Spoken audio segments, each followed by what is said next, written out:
Check, check. My mic is worky.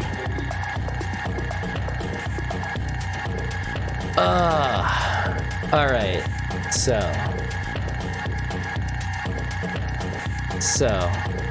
I had an interesting day.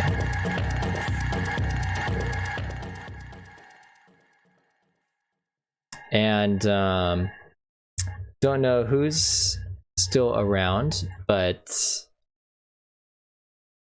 I guess this will be recorded anyhow for a later session. So I promised a lot of people that I'd talk about getting into the tech industry and getting hired in IT and things like that. And I'll admit, I got a pretty lucky break myself. I started with the administration job over at a cancer nonprofit. And what was really funny is I got that job through Reddit, of all things. There's a job posting like LA Jobs or something, and I just hopped in and applied for it. And apparently I was like one of 2 people to apply. And at the time I had my A+ and my Net+.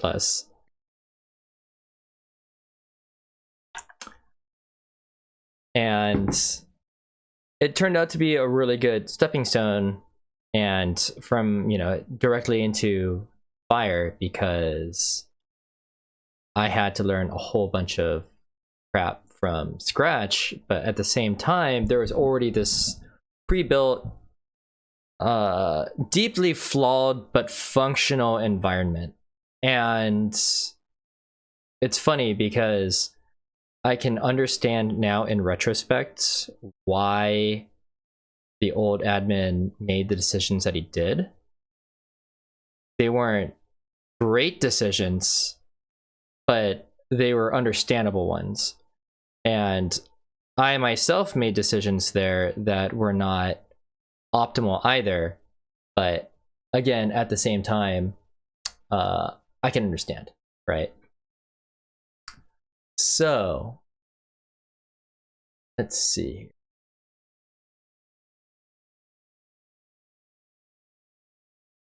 So anyhow, I interviewed today with Blizzard, just as sort of a, hey, I wonder what you guys are doing sort of thing. They even joked if I was a spy for the company I work for. And maybe I am a spy. Maybe I'm curious as to how they are going to implement Google Cloud, because they signed that very public contract with them. This is good peach soju. And this was for cloud related stuff anyhow, so it was topical. And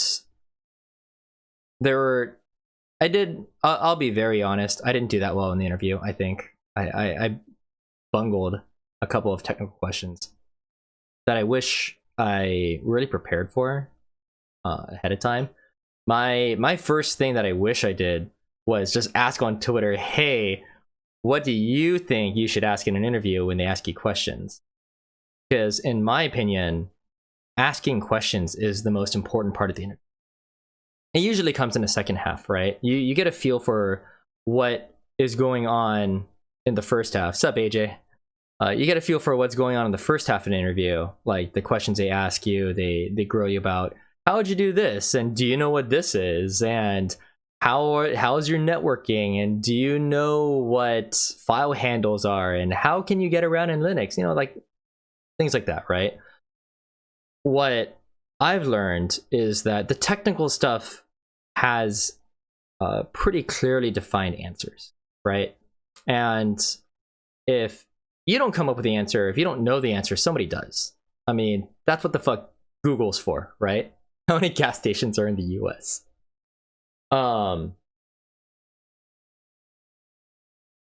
I change the topic? What do you mean change the topic? I do not know what you mean by change. Also, I need to change. Change you. It's not the fiber, dumbass. Oh god. Let's see here. You know what? That was really dark. I'll just increase my contrast.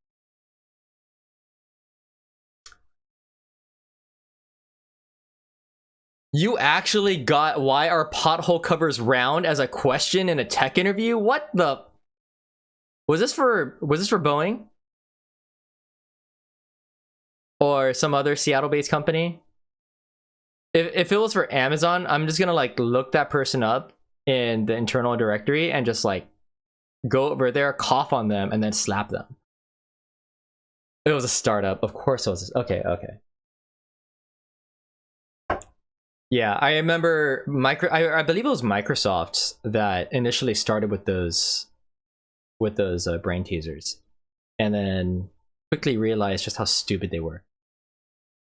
How does our company inspire you? I actually got what are your strengths? And that's a fair question, one that I really should have been prepared for. And I think I walked out of that one with being able to script my way out of a paper bag to automate things because I value my time. Being willing to dive deep into issues for incident response. But more importantly, stop the bleeding, because the most important thing is to make sure that the customer experience isn't impacted, right?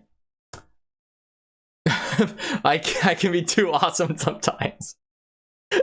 That's not a strength, that's a weakness. You're supposed to that's supposed to be a weakness, dude.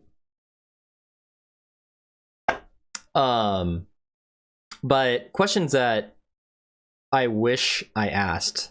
I also asked them, hey, so how long have you guys been here? And it turns out they've all been here like over 10 years. They're all really senior guys. So I really should have asked them more layer 9 questions. And by layer 9, hopefully you guys know what the OSI model is. It's supposed to be 7 layers. It goes from physical to application, 1 through 7. 1 being like someone unplugged the fucking router, to 7 being like this thing crashed. And hey, Yins and Roses. And layer 8, the running joke about layer 8 issues is it's the user fucked up. And layer 9 is management issues, right? So I really should have asked them about layer 9 issues. And I just posted these on Twitter not too long ago. I'm going to bring this over here. So things I wish I asked during my interview. So okay, documentation culture. This is a pretty important one because I have to look up shit on the company wiki all the fucking time. And if it's not the wiki, then it's our version of not OpenStack. Fucking what's the website that you look up various questions to and people Stack Overflow. Thank you. Because they were mentioning OpenStack throughout the whole interview and it just stuck in my head. All right, Stack Overflow. Yeah, so we built our own version of Stack Overflow and it works okay. I think they need to give more incentives for it. Incentivization is a really important part of tribal knowledge or institutional knowledge and documentation. And I also need to know, okay, who the fuck built this thing and how accessible are they for me to like poke them and go like, can I file a ticket with you guys? Can I just like shoot you an email? Can I buy you lunch and ask you about this thing for a consult? So that's something that I wish I asked them. Layer 10 being what? Government? Because that is a real fucking thing right now. Shit. Okay. And regulatory agencies and stuff too, you know, laws. I would imagine. So the second question is, how reliant are you on... I didn't know you were a NASA contractor. Okay. That makes even more sense. So my second question would have been, how reliant are you on internally developed tools, and is there incentive to maintain it, support it, and provide a community for it if it scales, and what's the life cycle of these tools. This is something that I hear is a huge problem at Google. Google will make amazing shit, both customer facing and internally, and then it becomes this really weird fucking community gaming thing where you get people to buy into your tool, and the more traction and support it gets, the more visibility it gets, the more likely you're going to get promoted, right? Because visibility is how you get promoted. However, once it's served its purpose and given you a higher profile, you're not really incentivized to maintain that product because it's no longer novel. You wrote the book on it, right? So what's the point in writing new chapters when you can just write a new book that gets published? You know, they will open source it. You know, that's one way to like hand it off to people, because now they have the, I guess, the skin in the game to, it's now within their best interest to maintain it, right? And the original developer is just gonna fuck off and make some new amazing thing that's going to raise the stock price of Alphabet, right? But in the beginning, a lot of that is, hey, I'm gonna have catered lunch or dinner or after work talks, and I want other people to come in and check it out, you know, like order pizza, or, you know, it's Google, so they have catering, and try to get as many people to buy into it as possible to try to create an ecosystem. And that's how you get, you know, products to come about, both internal and external. But like this has happened in every big tech company, I bet, is, yeah, like there's no incentive to maintain it, right? It's just like, oh, okay, well, wow, good for you. You have, oh, thank you for the follow. Oh, Mike, thanks so much. So it's like, yeah, you don't get incentivized to or promoted for maintaining this product where everyone is super happy with it. I bet that's how Google Reader fucking failed, right? Google Reader is actually a really good reason as to why no one has faith in Stadia, because they don't support their legacy shit. Even though it has this really big user base, it's like, okay, well, I've spent all of my time, you know, putting, you know, hours and hours, hundreds of hours in your product, and now it's just going to get shut down? Fuck you, right? Now what's going to happen with Stadia is everyone is worried, hey, I've spent fucking 200 hours playing Disgaea 5 or Civ 6 or whatever, right? But what happens to my save game? You can't transfer your fucking save game, can you? Right? Because that's like the real buy-in that you have with, you know, cloud gaming. It's, if that platform goes down, you're fucked. And everyone remembers that Google Reader went down. So what faith do people have in this product? That's, you know, like there's no institutional faith in the platform, or not just a platform, but just in the institution, period, right? So that's a real thing that you have to consider.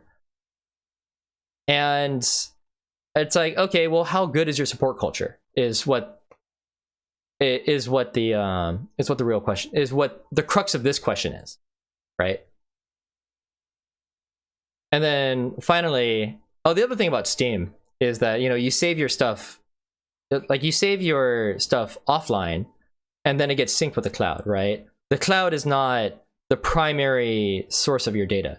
Your computer is a primary source of your data. You just rely on the cloud for extra availability. That's how it should be, right? If I need to resync with the outside world because of a disaster on my end, because my durability or availability is not going to be nearly on par with, you know, a fucking AAA institution, I should be relying on them in case something on my end fucks up, right?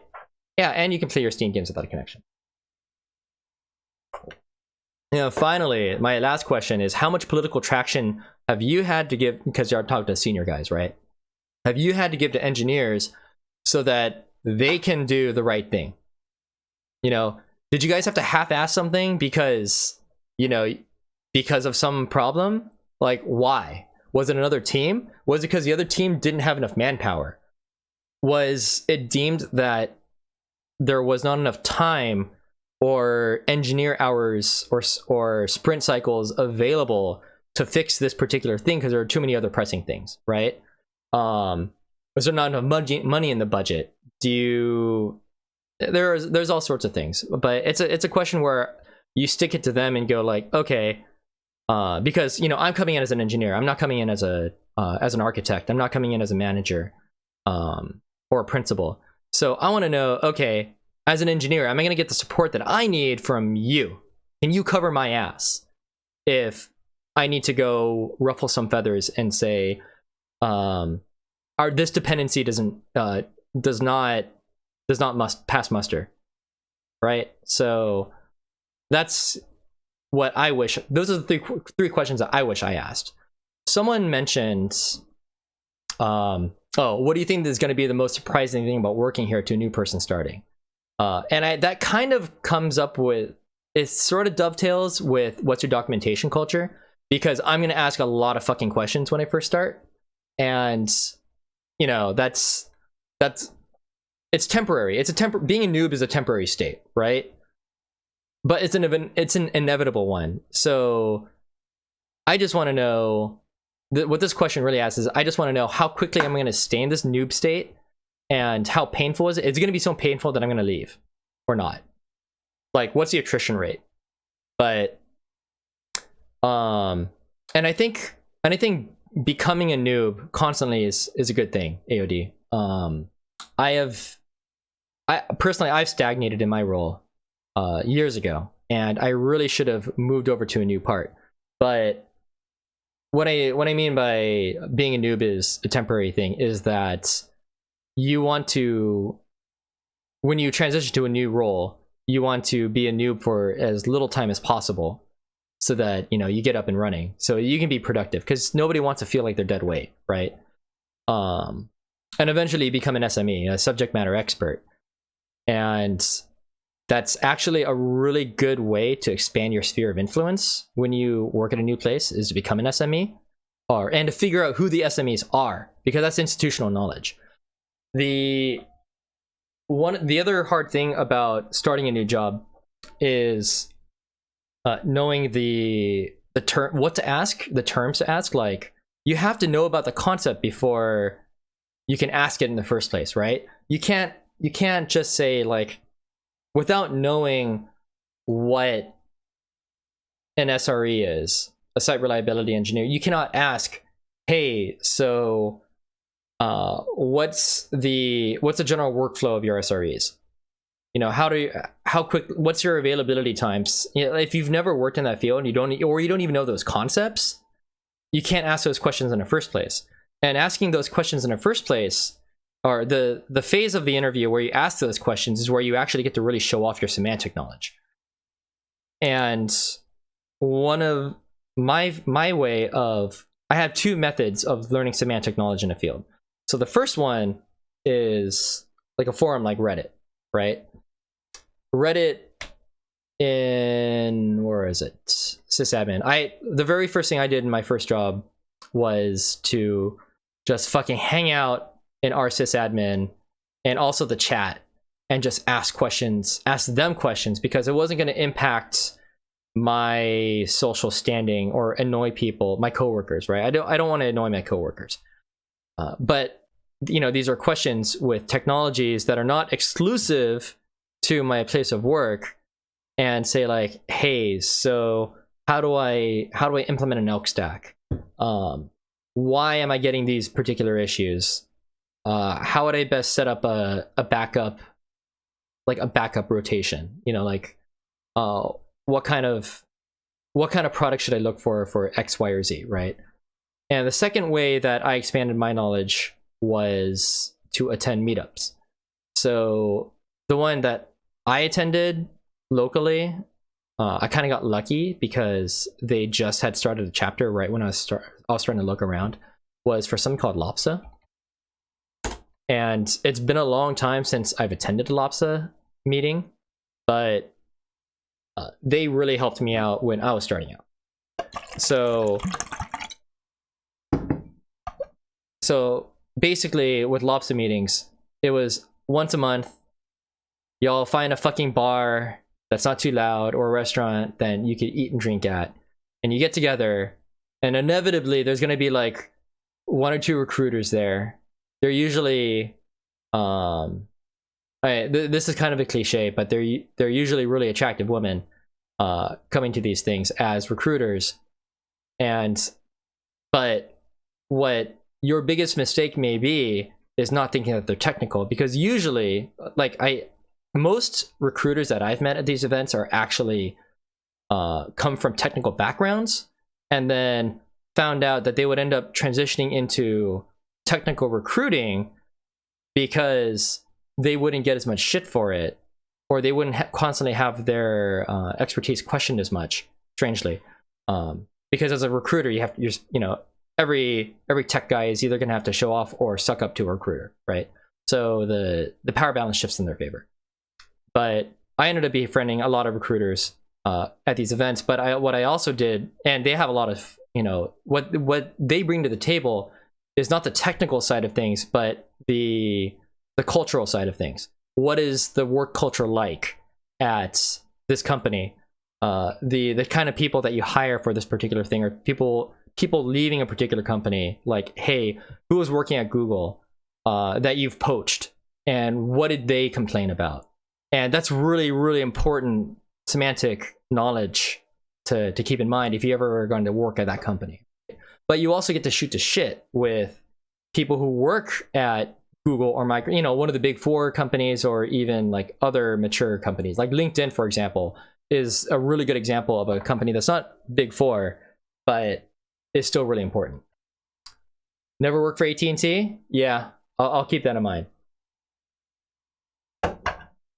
I actually wonder what it's like working at the other telecoms, to be honest. I don't know if anyone here has worked in networking or telecoms. But yeah, so I tended to go to these events and learn a lot from the war stories of these guys working there. One of my best mentors, so to speak, was a guy named Caskey Dixon, who worked at Google as a site reliability engineer. Until I met him, I didn't even know I hadn't even heard of what an SRE was, right? Let alone know an SRE or know about the role. I didn't even know that the term even existed.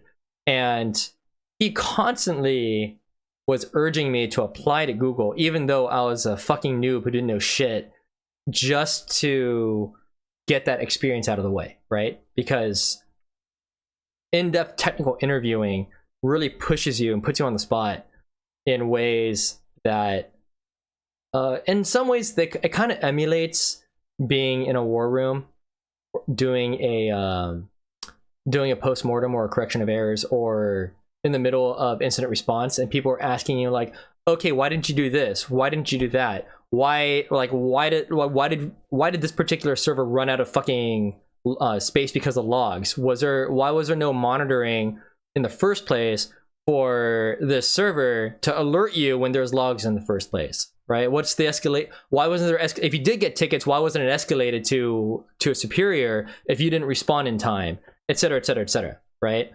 So there's things that semantic knowledge that you learn when you are under pressure that you don't learn in school, you don't learn in certification books and things like that. So those two things, I think, were the really, really important things to me. But also, when I was in sysadmin, sort of a real fast way to get that feedback loop of talking with people who were in my field was to be in the IRC channel, which has now moved to Discord, right? But being plugged into a community where the feedback loop is really fast is really important. And you also want to still be involved in forums, discussion forums. Reddit is a good example, but even OpenStack or stuff that has has persistency to it. Because Discord is really terrible at archiving answers or facilitating asynchronous discussion. But Reddit is good for that. Forums are good for that, right? That's the thing. You have asynchronous discussion and you have real-time discussion. Real-time discussion, you get to ask questions and you get the feedback over and over again, and you get to dive real deep. Asynchronous discussion forums mediums allow you to get a wide range of experience and perspective on one particular thing. So you need both, right? At one of my problems at Amazon was that I lost touch with the IRC channels that we had and didn't stay plugged into them. So I only had asynchronous discussion. I didn't really have an outlet for real-time discussion where there's a really quick feedback loop and you could ask questions upon question. So if you are getting into a new field, whether it be tech or something else, try to find those, try to find both.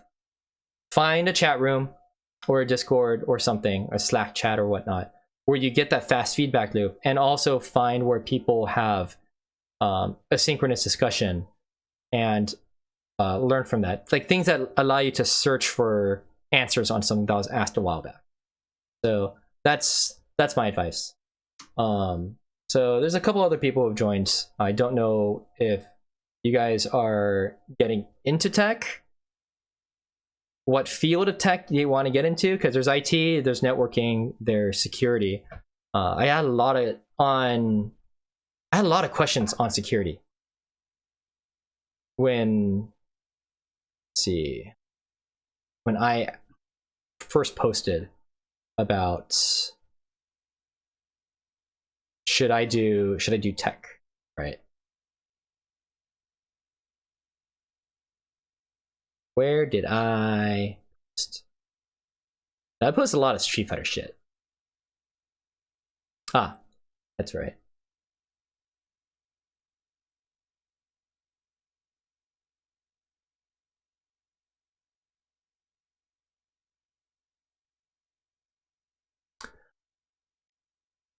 I had a couple people ask me, hey, what was it?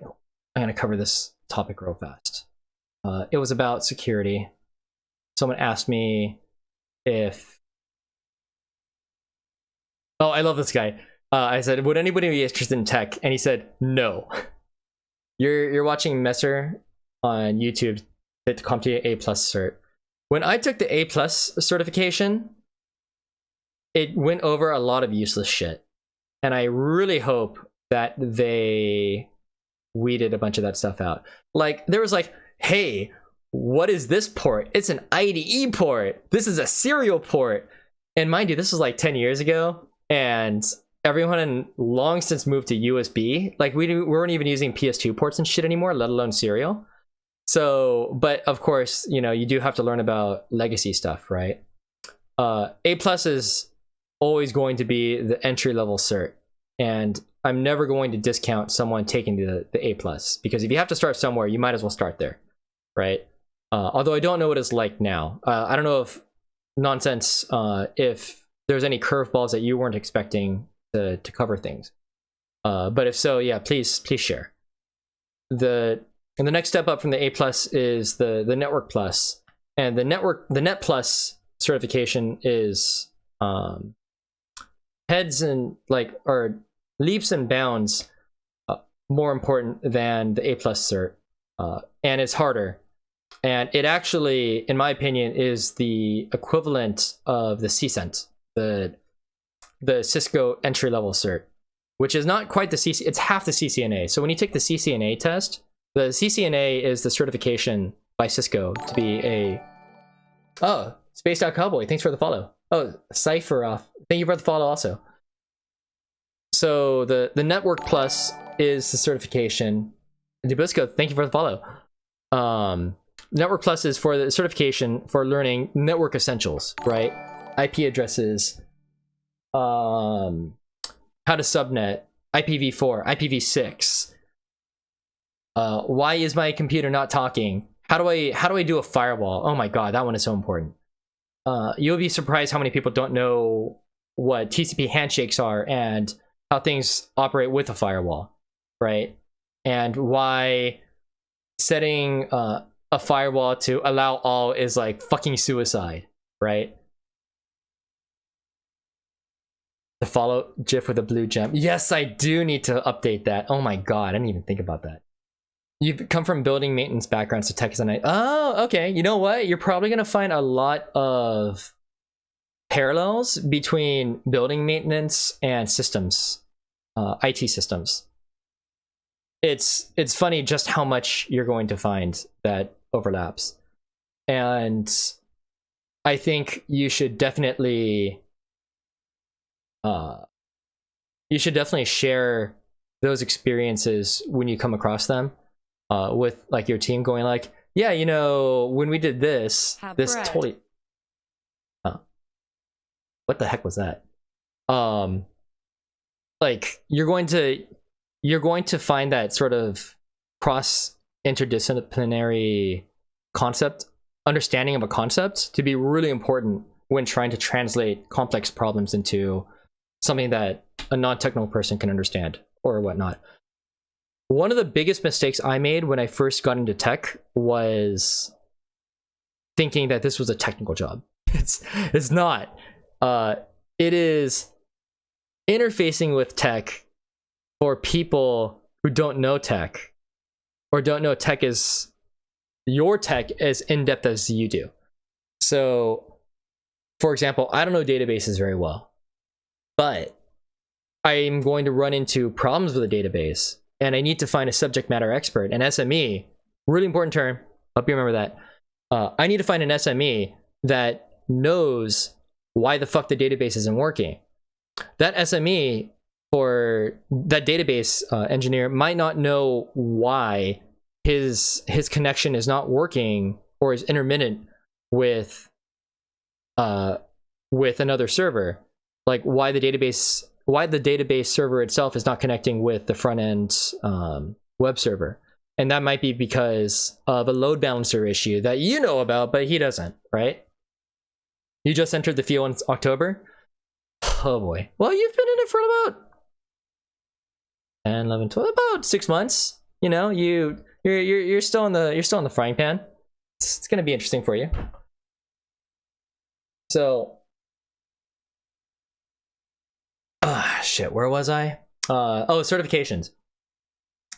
So yeah, Net Plus. So going back to networking, Net Plus is going to be this next step up. Security Plus is a really good third step afterwards, because you need to know how to maintain your shit, and security is part of it. Currently studying this stuff first year at university. You lucky motherfucker. Back in my day, we didn't have no IT degree or systems engineering degree, and that's, you know,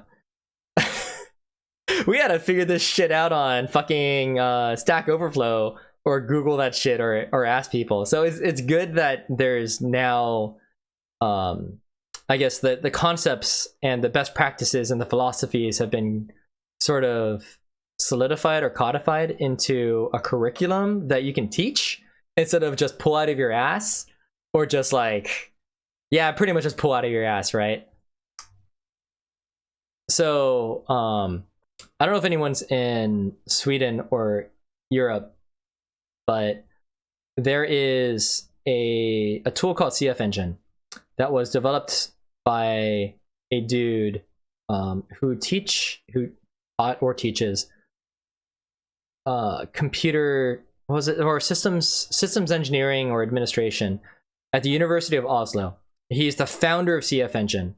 I forgot his name, but at that time, that was like the only doctorate level fucking program that I knew about, taught in English, that even flirted with the idea of system administration. And CF Engine and CF stands for configuration management, is a really important topic. Your Net Plus expires next February. Going to start studying for Sec Plus this summer, hoping CompTIA doesn't release a new version of the test halfway through study time. Yeah, that happens. When I was studying for the CCNA, They were just about to put down IPv6 stuff in the test itself, because up until that point it was just IPv4. So I can only imagine what they're going to start updating that stuff with. Also, if you're studying networking, now I just remembered, there's a dude who ran a bunch, let's see here, meetup router gods. There's this dude named Humphrey Chung, and world's most hold on, world's most interesting Asian. Yo, this guy's godlike. Oh, he's in Arizona these days. So, oh yeah, Catherine McNamara. Oh, she's a CCIE now? Oh, good shit. Catherine is a fucking god in with Cisco stuff. And I believe, I forgot where I kept in touch with her about stuff, although we never really talked or met up, but she knows her shit. She is a really awesome person to know about for Cisco stuff. The Router Gods is a meetup group, also a YouTube channel, and he ran the knock for B-Sides, for the B-Sides security conference, literally a hacker conference in Vegas. And that means you really have to know your networking shit. So I would go check out Router Gods for networking. I would stay plugged into his group. I'm gonna post. Here we go. This is a good link. Router Gods. He's not gonna know who I am anymore. It's been a while. I am not even logged in. But definitely join this group. Stay plugged into it. This is one of the best groups in the West Coast that I know about for networking. And he's actually, I believe he's like former military as well. But yeah, this is an example of staying plugged into a community for a particular field. Also security questions, because security and networking and administration really have a lot of overlap. I feel like I need to base refresh everything I've done in college since you haven't done CS. Yeah. Well, what kind of job are you transitioning into is my question. So security in my mind is the next step after networking, the next natural step. And in security, IS developer at Menards. Okay. Oh boy. So security is important because people think at first it's about locking your shit down. Also, hold on, let me open a window.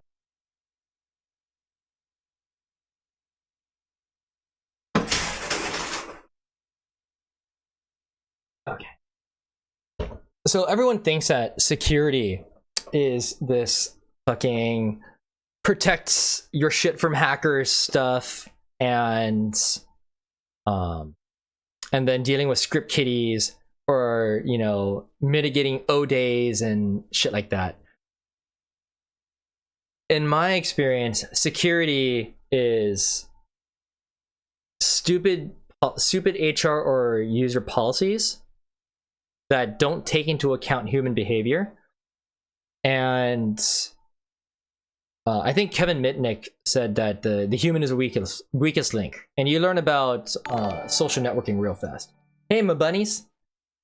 Oh, I just realized Spaced Out Cowboy, you sent me $1. That's why that thing showed up. All right, thank you so much. I really appreciate that. I should have been looking at the my activity feed. Excuse me, I was looking at the wrong one. So, social networking is going to be first and foremost the most porous vector of infiltration out of no matter what field you're in, right? And I would say the most secure is probably the energy sector. Tech sector tends to be more secure, more hardened the most. Energy sector, you'd be surprised at how much the private military contracting world can fuck things up. but generally they have their shit pretty tight. And energy. I don't know if I mentioned medical. Energy sector is also super locked down about stuff. If they have money, they will be able to afford people who know their shit, right? Yeah, that's kind of red teaming your own people, which is good. So one concept, so there's concept of red team and blue team, right? Blue team is you protect your shit from the bad guys. Red team is you are the bad guy trying to poke holes in existing policies and infrastructure. And you have to remember that your people are your infrastructure, right? So one classic policy issue that you will run into is passwords, right?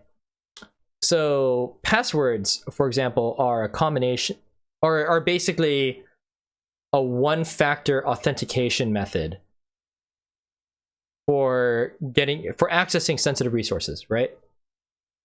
And it measures what you know. So the three things are what you know, who you are, and what you have. Those are the three major factors of authentication. Oh, so when people talk about two-factor authentication, what you know is your password, and who you are is like biometric, right? So it might be like a retina scan or a fingerprint or some bullshit. And what you have is the other most common second factor, which is a thumb drive, a YubiKey, your phone. You know, you get text message. You get a text message about a code on your phone. That's another example of two-factor authentication. Your biometrics are not protected by the Fifth Amendment. That is true. There's that classic scene where a cop just takes a cup that you handled and lifts the fingerprint off of it, and then uses that fingerprint to unlock your phone. Right? That's why you don't want to rely on biometrics to lock your shit down. That's the most classic one, right? Because it's like, okay, well, if you threw out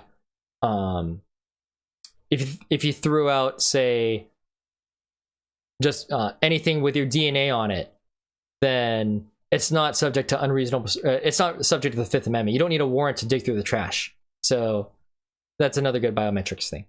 But that's just like OPSEC stuff. Anyways, your users are going to fuck up in ways that you hadn't even like considered. So you have to have human policies that don't blame the user. You can blame the user to some extent, but you have to take failure into account and mitigate the damage, limit the blast radius, compartmentalize your resources or assets from the damage. So compartmentalization is something that you see a lot in like military defense. So TSSCI, top secret, secure, compartmentalized information. So, you know, left hand is not going to know what the right hand is knowing about. You know, I work at Amazon, full disclosure. I don't know what the fuck is going on over in AWS or in retail. You know, I'm privy to some secret projects that another team is not allowed to know about. So that's compartmentalization, right?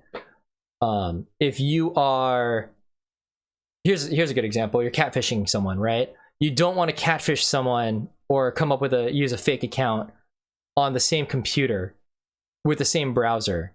You need to have either a different VM or even better yet, a different computer that you catfish or astroturf from, right? Because you want as little cross-contamination as possible. So compartmentalization of resources is really, really important when you design networks of resources and things like that. And that's also why when you become an administrator, compartmentalization becomes super fucking important, because you hold the keys to a lot of shit, right? You're root in a lot of ways. So you need to make sure. Shut up. It's just an example. I just couldn't come up with anything else. So for compartmentalization, when I was working as a small min, I was asked a lot, well, can I just give you my password so you can just do this for me, so I don't have to do it myself? And that is like the worst fucking possible thing you could ever do, is to know someone else's password. And I'll tell you why. If actually, I'm gonna ask you guys why you think it's a really bad idea to know someone else's password. Well, aside from anything malicious, AOD.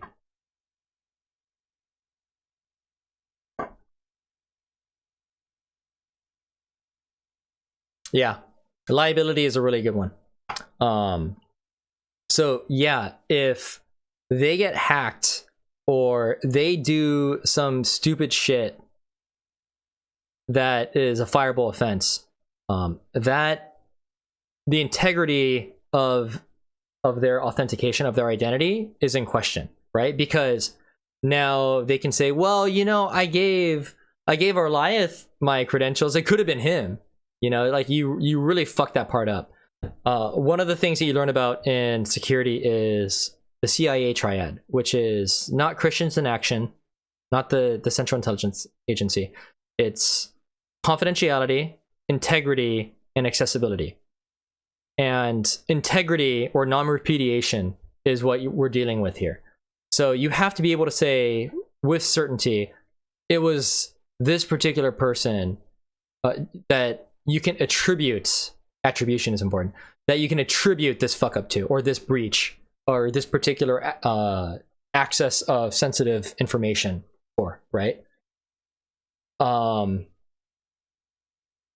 So yeah, if you happen to know everyone's passwords, then that becomes a huge compartmentalization failure, right? People should not be sharing passwords with each other either. You got rid of your guest Wi-Fi network and replaced one you have to register your MAC address in order to use. That's sensible. Now, here's the thing.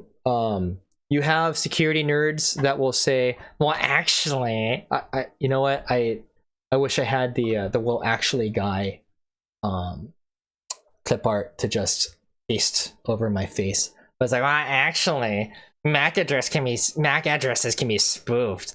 But you know, it's a very accessible way of enforcing security that is going to handle the vast majority of user space, and that's important because that's accessibility. If you can, if the user doesn't have to do anything special, or if it's fairly quick to implement and is pretty reliable, that's fine, right? There's always gonna be the perfect solution and the sensible common sense solution. So you're gonna deal with people that are gonna be like, well, you know, SE Linux is like really easy to implement if you just read the manual. Well, okay, yeah, but then your developers are not all going to use SE Linux because they're going to need root on a lot of shit. So take real use cases into account, because that's an accessibility issue. If your accessibility in this whole CIA triad, if your resources are too hard to access, people are going to find stupid ways around it, and it's going to harm your security in the long run. Post-it notes are the classic example of accessibility being impacted by constantly rotating passwords, which is why that's not really discussed anymore, which is why it's not best practice to use rotating passwords anymore if you have multi-factor. And yeah, exactly. And okay, AOD brings up a good point. You can spoof a MAC address once you've successfully counterfeited a PIV badge, gotten past the arm guards, and used that badge to get past card readers. So what he's talking about is a concept called defense in depth, which is you have multiple methods to stop something. And the model for defense in depth is something called the barrier model. So the barrier model, here's a whole bunch of fucking semantic knowledge for you. The barrier model is where you are hoping. Cheese. Here you go. Swiss cheese model, right? So you're hoping that, you know, every single layer of defense is going to have holes in it, right? And the chances of all these lining up, of someone happening, you know, like of accidentally or even purposely, you know, spoofing the MAC address and counterfeiting the PIV badge and is able to bullshit their way past guards, and, you know, and maybe also gets past biometric readers. Each of these is going to require, you know, a multiplicative amount of additional effort to get past, right? So that's the barrier. That's the barrier model of security.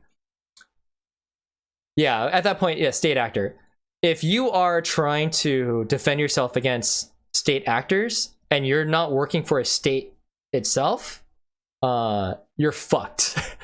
If the CIA, the NSA, MI6, Shin Bet, PLA Unit 938,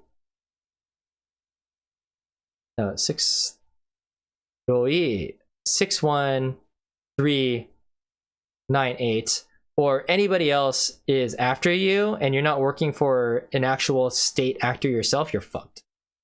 And he's right. It's their problem, not your problem, if you're working for a government. So you have, when you first get into security, you're gonna want to be a fucking spy. You're gonna want to be a fucking badass that is like, all right, I'm gonna lock all my shit down.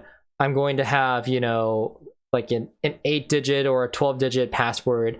And you know what's gonna fucking happen? You're gonna forget that password, and you're gonna have no recovery vectors for your shit. And you're going to have a cryptocurrency wallet that's now worth $5,000 that you forgot the password to about 10 years ago. And that's me. I lost my Dogecoin wallet password because I made a stupid password that was like 24 bytes long. And I can't fucking remember it because I'm an idiot. And that Dogecoin wallet was only worth like $50 when I was mining it back then. So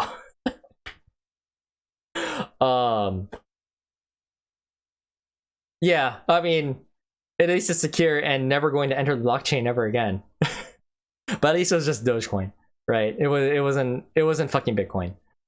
But yeah, that's an accessibility issue, right? It's no fucking good if you can't fucking access it. It's worthless. That's true. I actually have hold on. Where are you? So back when Dogecoin was new, I bought into the whole fucking Doge hype, which was really fun actually. And I actually have a scale replica of the Dogecoin car. When they sponsored Josh Wise, I think was the driver, and it was like, you know, powered by Reddit. And this fucking thing, you can like, yeah, you can turn the wheels. You know, it actually had Goodyear tires. It has like to the moon, like right here, and then the fucking pew pew laser eyes and shit. I mean, like this thing is godlike. So yeah, this was one of my favorite things ever to come out of the whole Dogecoin bullshit. So that was peak Web 2.0. I don't even know if we ever transitioned over to Web 3.0. Web 2.0 was supposed to be the age of user generated content that never really made any fucking money and was just a lost leader for everything. So yeah, no one's really figured out how to monetize that shit still. Anyhow, yeah, take it from me. Do not underestimate the value of accessibility for security. CIA. Integrity, by the way, is the, like, how reliable is information, and confidentiality is how secret is information, like from prying eyes and things like that. Everyone always focuses on C, and they might look at I, but no one ever really thinks about A, and A is like the most common sense shit. Well, yeah, that's true. It did transition to the corporate co-option of internet culture. Okay. So, it's 7:30, 7:37. I actually have to wrap this up pretty soon because I have to run Third Strike over at Wednesday Night Fights. Sub vid student. I still don't understand why common language passphrases are rarer than hen's teeth. Yeah, I would. Oh, Debusco, thank you for the subscription. And yes, enjoy that clip. So yeah, I don't know if you guys know about the let's see here, XKCD passphrase. This is a really important one. So correct horse battery staple. I mean, of course, now this is, a classic password, but it's a long password. It has a lot of entropy to it, right? It's easy to remember. You can come up with shit. And that is an example of something that is very easy to remember. It's mathematically complex. If you know about this methodology, then yes, it is subject to a dictionary attack. But you can easily modify it with various other ways to segregate or delineate the different words. And if they don't know that, if they don't know what your methodology is, then like you could have question marks or exclamation points or any number of symbols to add extra entropy in between those common sense words, right? And you can change that up every once in a while. That instantly increases your complexity, but it's still accessible, right? One thing that people don't really know about is that pins, personal identification numbers, are, there's a finite amount. Oh, Azul Claro, thank you for the follow. Oh yeah, you're a Vega player. There's a very finite amount of combinations, but if you're going to implement them, don't use 4-digit ones, use 6-digit ones, or even better, use 7-digit ones, because those are that's the same number as phone numbers, but you're not allowed to use your own phone number, right? But 6-digit ones are mathematically better than 4-digit ones. And also, if you have to use a 4-digit one, repeat one of the numbers twice, because it actually makes it more difficult to find it. So like 1337 is actually harder to find than 1237. Believe it or not. The schedule is perfect. Yeah, I think I might do this once or twice a week just for tech, discussing this kind of stuff. So yeah, anyways, that's enough about security, because I went from A+, which was like the basic hardware, computer stuff, right, and troubleshooting, to networking, over to security. After security, you start getting the cloud stuff. You start getting really abstract, which is also important, but you got to start somewhere. A lot of people are in help desk, and transitioning from help desk to administration is not as big of a jump as you think. Probably one of the most important people to follow that transition from help desk to administration is Tay. Swift on security. And Swifty, they used to be help desk, and totally, let's see here. By the way, knowing how to search and tighten the scope of your searches is one of the most important skills you will ever learn. Not just in IT, but just fucking ever, right? Just knowing how to, because one of the problems you deal with in information technology is you have a lot of information, right? So if I just look for Swift on security help desk, it's going to give me way more garbage than specifically from, and then tighten that to date and then do that. So, but this actually prioritizes this right here. So I'm gonna put this link in chat. Swift on oh shit, she locked down her fucking account. God damn it. All right, you can't follow Swift Tay right now. Oh boy. No. Okay. I guess. Oh, Swift Tay got drunk. Tay definitely got drunk. Anyways,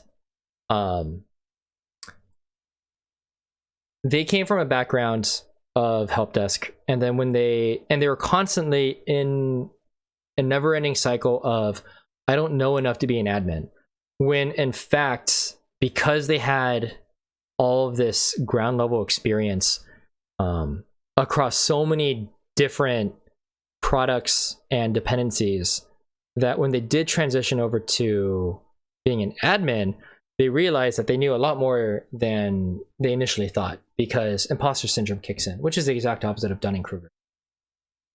And what was it? There's a point I was going to make. So I forgot. God damn it. Anyways, one of the things that you should do is start following a bunch of InfoSec accounts. So if you look into Twitter is good, right? So Twitter, with that tweet, let's go to this tweet. Let's look at the top people who responded to this, right? This person's like, okay, 11.7k followers. All right, kind of political, but he does talk about tech, right? So open up that tab. Let's see here. Yeah, Dan Kaminsky, he's got a check mark. This guy is a tech journalist. Probably someone that you could follow, right? Leslie Carhart, this person right here, right? She is Hacks for Pancakes.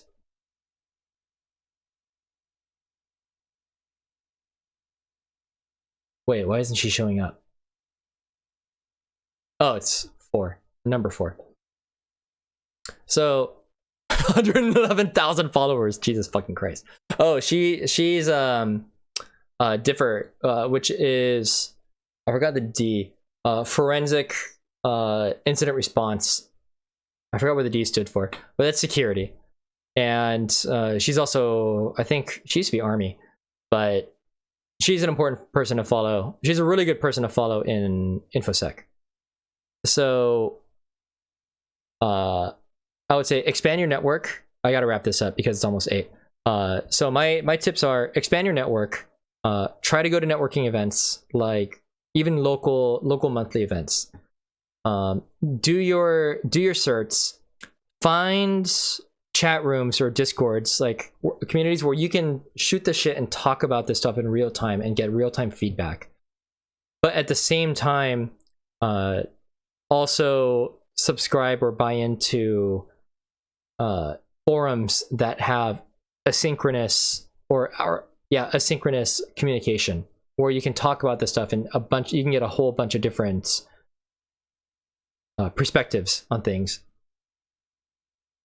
Uh, don't discount your own experiences, because you'd be surprised at how often this stuff crosses over. I used to be in sociology counterterrorism. Yes, if your employer can pay for any kind of training budget, abso-fucking-lutely do that. If you are interviewing for a job, you should absolutely add. This is actually a question that I asked Blizzard during my interview: is what do you guys have for a training budget, or what kind of provisions do you have for training and conferences? And they were like, actually, on average, we'll cover at least 2 conferences a year, both flight and lodging. If you're going to speak at one, then that's even better. If there's a call for, if you go to conferences, submit a call for papers, or during the initial phase where they go like, hey, you want to give a talk, give us an abstract of what you want to talk about. Just fucking go for it. You will find so many other people that will look up to you, that are fucking gods in their own field, and make you realize, hey, you actually know a lot more than you realized. I learned the same thing from others. Yeah, that's a good point. And yeah, we also briefly mentioned security and things like that. So yeah, in any case, I have to go, but thanks for hanging out, and hopefully you guys have learned a bunch. I'll be putting this up on YouTube as well, and follow me on Twitter. I'll follow you guys back. My Twitter is twitter.com/arleth, which is how most of you found me in the first place. But yeah, ping me as well. I like, if you get into IT and you start learning about a whole bunch of stuff, I'd love to learn about things that you've learned, and ask me questions as well. If I don't know the answer, and I'm not going to know the answer most of the time, that's fine, because I can always ask somebody else. You expand your sphere of influence that way, right? Please feel free to ask. And so good luck if you are studying for a certification. Better luck to you. I need to do that myself. And see you next time. Take care.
Here we go. Now we're talking.